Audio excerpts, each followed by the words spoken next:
Olá! Hoje nós vamos falar sobre a escolha de lápis de escrever.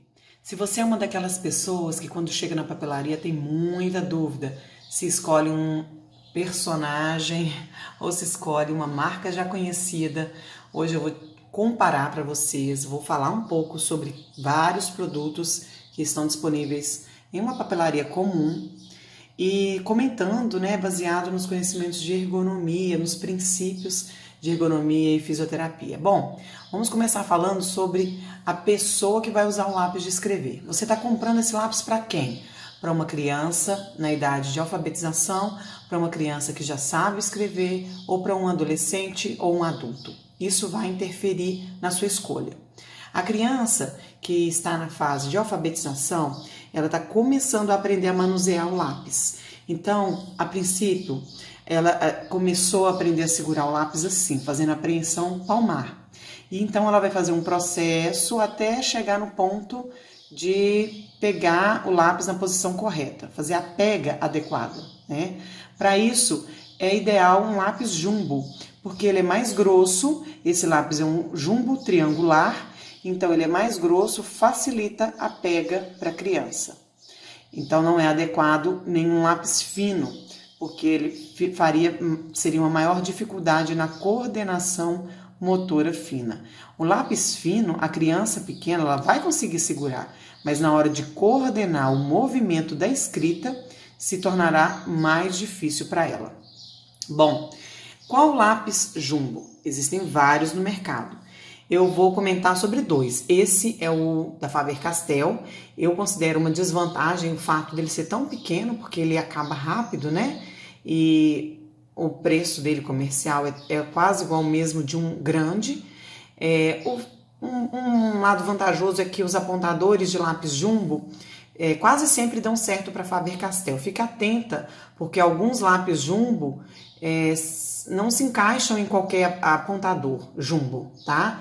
Não é universal, é muito complicado o apontador jumbo, tá bom? Então, esse é o Faber-Castell, ele pesa 5 gramas, o que é algo considerado leve, tá? Para um lápis. Isso é ruim, porque o lápis sendo muito leve, significa que a criança vai ter que forçar muito o lápis contra o papel. Então, isso vai forçar muito a musculatura da mãozinha e a mão vai ficar cansada rapidamente. Então, ela vai cansar, vai começar a fazer uma escrita leve, até que ela vai desistir daquela tarefa, porque a musculatura dela está fraca e cansada. Então, o adulto ou o professor vai talvez interpretar de uma maneira errada, vai achar que a criança não está querendo fazer a atividade, mas, no entanto, é porque o lápis não está colaborando muito para a musculatura da mão, que ainda é pequena, ainda está em desenvolvimento. Bom, um lápis que pode ajudar um pouco mais, na minha opinião, é esse jumbo da Maped. Por quê? Esse lápis jumbo eu gosto que ele é mais pesado. Esse lápis, ele está usado, tá? Eu não tenho um aqui, procurei aqui para poder pesar e na hora de gravar esse vídeo eu não tinha nenhum lápis novo. Ele já usado, eu coloquei aproximadamente, porque eu imagino que ele novo, ele pese mais do que 6 gramas. Porque ele já usado, ele está pesando 6 gramas. Então, ele é mais pesado do que o da Faber. E ele tem uma outra vantagem. Ele é o lápis black da Maped. Está bem apagadinho, porque ele está bem usado. E isso é uma outra vantagem. Então, além de pesado, ele tem a grafite diferente. E isso a gente vai explicar por quê. Só para explicar onde que eu pesei numa balancinha de cozinha, tá?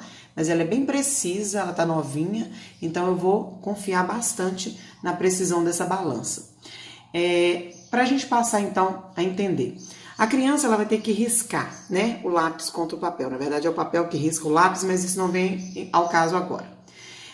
Essa grafite, ela tem uma cor, tá? Um grau, o quanto negra essa grafite é. Para a gente entender isso melhor, eu vou mostrar esse pequeno gráfico aqui.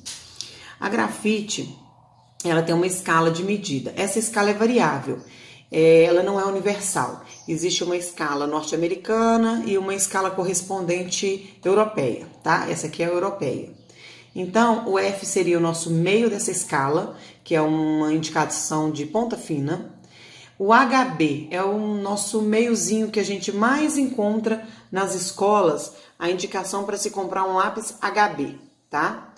Também chamado aí algumas vezes de lápis número 2. E quanto mais você caminhar para a esquerda aqui, maior o valor do H, significa que mais duro será essa grafite. Então, mais claro será esse lápis e mais duro. Se ele é mais duro, tem a vantagem de não quebrar tão fácil, porém tem a desvantagem de ser claro demais. Se é muito claro, a pessoa tem que forçar muito o lápis contra o papel para poder riscar, né, para poder aparecer a sua escrita. Então não é adequado para escrita, já vou adiantar. Isso aqui é usado em desenho. Para escrita, a gente vai ficar com esses aqui, ó, HB, B, no máximo até 2B, no máximo. De 3B em diante, acontece o quê? É escuro demais e é macio demais. Também não é usado para escrita. Passa a ser usado também para desenhos. Desenhos técnicos, artísticos, enfim, outras utilidades. O que isso indica? Quando ele é escuro demais, também tem a desvantagem para uma criança, porque é difícil de apagar. Tem outra desvantagem, ele é macio, poroso demais. Então, quebra-se facilmente, esfarela facilmente. Também não é vantajoso para uma criança. Então, nós vamos realmente ficar com esses lápis aqui do meio. No entanto, eu levo vocês a pensar o seguinte, professores e pais.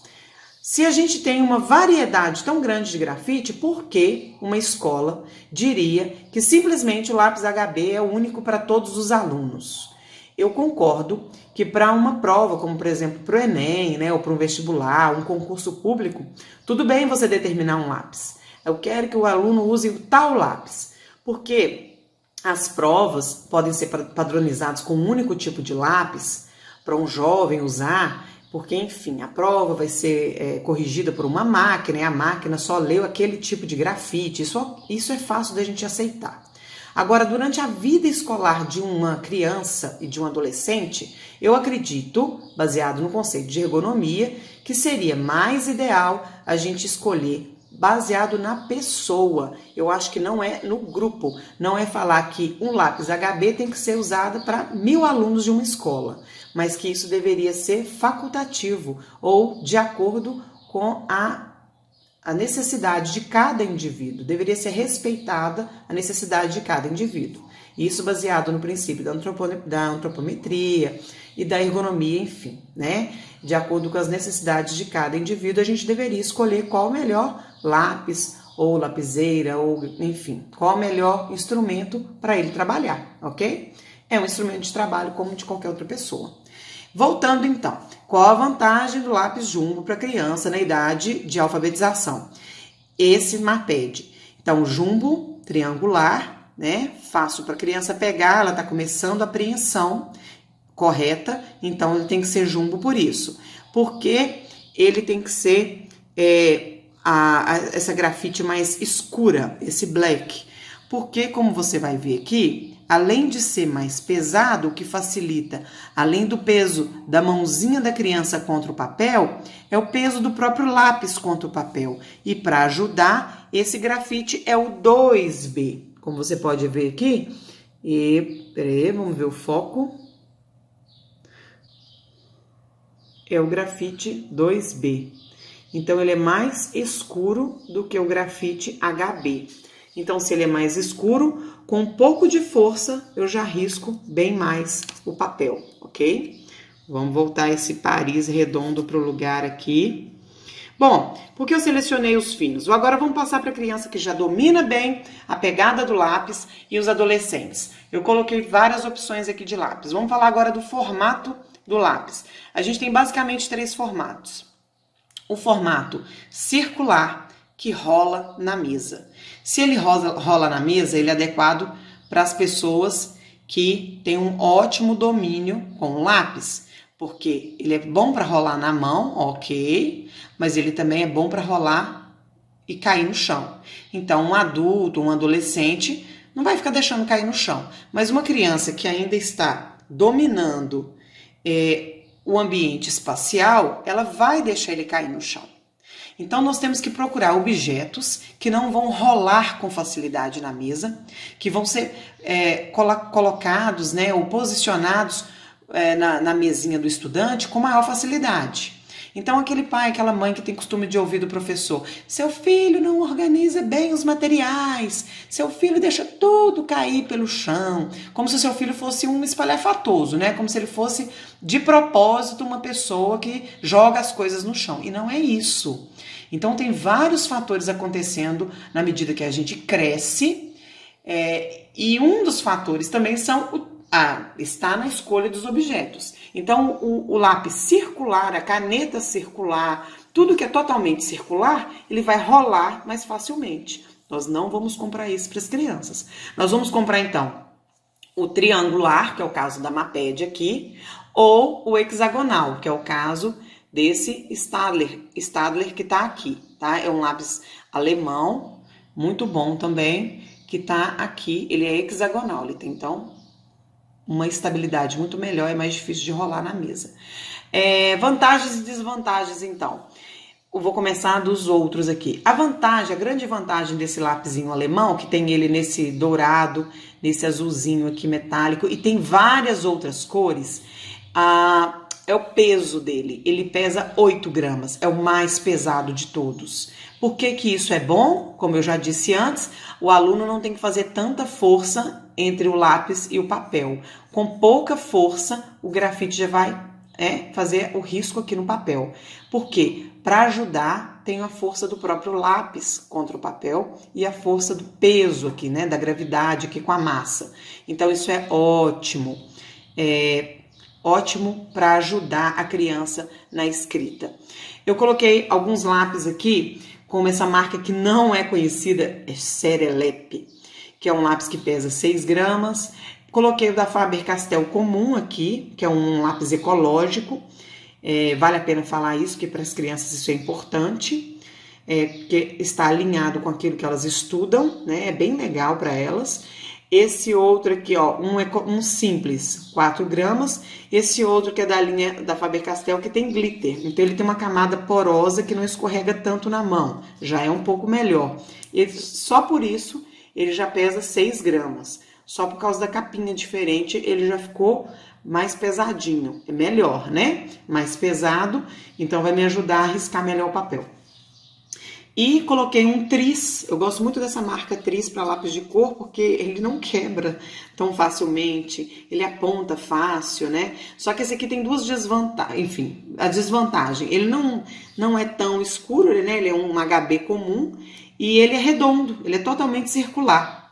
Eu acho desnecessária essa borrachinha na ponta, porque ela mancha o papel, mas um outro vídeo a gente fala sobre as borrachas. Enfim, ele também tem, só que ele a estampa dele é bonita, né? Então as meninas gostam aí de falar, né, do lápis de Paris, cor de rosa. Então, enfim, às vezes é mais comprado pela estampa do que pela eficiência realmente. No mais, a minha dica seria observar também as embalagens. Não compre só por causa do personagem, mas leia. A empresa, ela se preocupa em colocar várias informações, como a cor do lápis, né? Outra informação interessante sobre o apontador adequado para esse lápis, a origem do lápis, está tudo isso na embalagem. Então, procure ler a embalagem. Outra informação interessante para esse vídeo de hoje está naquele gráficozinho que eu separei. Observe ali que esse gráfico fala da força da mão da criança, tá? Mostrando que a força da polpa. Essa polpa é essa parte que do dedo da criança, né, que a gente vai usar para segurar o lápis. E essa força, ela vai crescendo junto com o crescimento da criança. Então, a criança de 6 a 7 anos tem a mãozinha muito fraca. E olha, é a idade que ela já está escrevendo muito na escola.